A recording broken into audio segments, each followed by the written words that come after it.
ભણતરને બદલે મજૂરી કેમ? વિદ્યાના ધામમાં મજૂરીના પાઠ.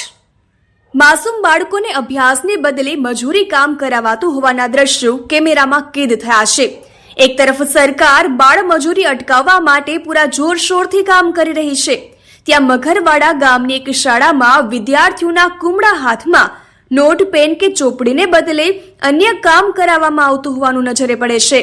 સમગ્ર ઘટનાની વાત કરીએ તો રાજકોટ જિલ્લાના કુવાડવા પાસે આવેલ મઘરવાડા ગામ અને મઘરવાડા પ્રાથમિક સ્કૂલના આચાર્ય દીપક વાછાણી દ્વારા બાળકો પાસે સ્કૂલમાં પોતાની પર્સનલ ગાડી ધોવડાવી અને મજૂરી કરાવતા હોય તેવું જોવા મળી રહ્યું છે.